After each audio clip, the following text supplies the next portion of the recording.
Train চলাচলে কতটা প্রভাব পড়েছে এবং সার্বিকভাবে এই বৃষ্টিতে হাওড়ায় কি পরিস্থিতি? দেখো, যেটা জানা গেছে আজ সন্ধ্যে 7টা নাগাদ বহু প্রতীক্ষিত এই বৃষ্টি আসে। প্রথমে ঝিরঝিরে বৃষ্টি, তারপর প্রচন্ড দমকা হাওয়া এবং বিদ্যুৎ চমকাচ্ছিল এবং একই সঙ্গে ঝমঝমিয়ে বৃষ্টি শুরু হয়।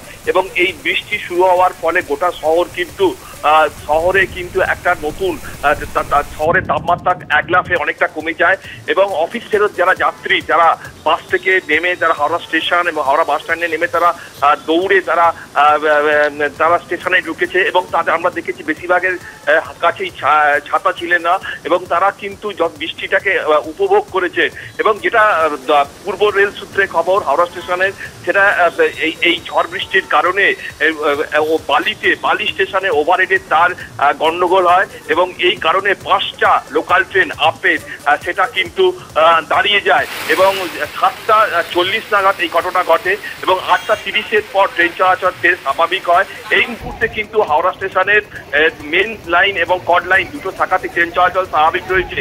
এবং রেল সূত্রে যেটা আর একটা খবর যেটা জানা যাচ্ছে যে শিয়ালদা স্টেশনেও কিন্তু ট্রেন চলাচল ব্যাহত হয়।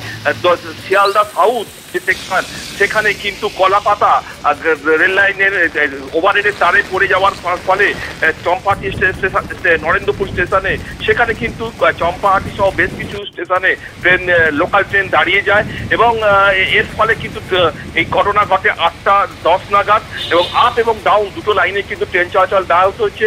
ট্রেন কিন্তু ধীর গতিতে যাতায়াত করছে বলে রেল সূত্রে খবর।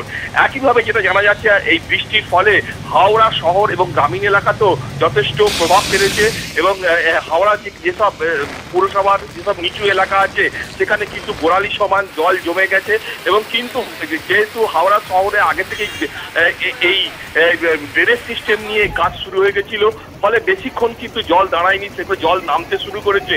কিন্তু বহু প্রতীক্ষিত বৃষ্টির ফলে বেশিরভাগ মানুষই কিন্তু এই বৃষ্টিটাকে উপভোগ করছে এবং এখানে যারা শহরবাসী এই বৃষ্টিতে আপাতত খুশি এবং জনজীবনে যথেষ্ট এই নিয়ে খুব দীর্ঘ প্রতীক্ষা করছে বৃষ্টি, তাতে কিন্তু তারা খুশি। অর্থাৎ শিয়ালদা দক্ষিণ শাখায় ট্রেন চলাচল ব্যাহত হলেও হাওড়াতে এই মুহূর্তে ট্রেন চলাচল স্বাভাবিক রয়েছে। হাওড়াবাসী প্রবল গরমের পর এই বৃষ্টি উপভোগ করছেন। তুমি আমাদের সঙ্গে থাকো। কিন্তু প্রশ্ন হচ্ছে, আজ সন্ধ্যা থেকে যে বৃষ্টি শুরু হলো, এই বৃষ্টি আগামী কয়েক ঘন্টায় চলবে, কিন্তু আগামী কয়েকদিনের কি পরিস্থিতি হবে আমরা কথা বলবো আমাদের প্রতিনিধি ঝিলম করেন যে এই মুহূর্তে রয়েছে। ঝিলম, আলিপুর আবহাওয়া দপ্তর কি বলছে?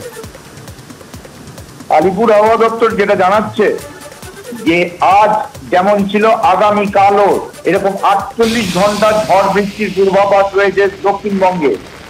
ঝাড়খণ্ডে যে ঘূর্ণাবর্ত তৈরি হয়েছে, সেই ঘূর্ণাবর্তের জন্য নিম্নচাপের অক্ষরেখা তৈরি হয়েছে, প্রচুর জলীয় বাষ্প ঢুকছে এবং তার জন্য দক্ষিণবঙ্গের 11টা জেলায় এই টানা বৃষ্টিপাত হবে।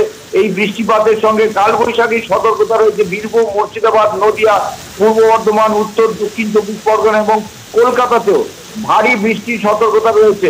এবং একই সঙ্গে যেটা বলা হচ্ছে যে উত্তরবঙ্গের সমস্ত জেলাতে যে বৃষ্টিপাত হবে, দমকা হাওয়া দেবে 50 কিলোমিটার বেগে এবং মৎস্যজীবীদের বলা হচ্ছে আগামীকাল অবধি তারা যেন সমুদ্রে না যান, মাছ ধরতে না যান, তার সম্পর্কে সতর্কতা বার্তা দেওয়া হয়েছে আবহাওয়া দপ্তর থেকে।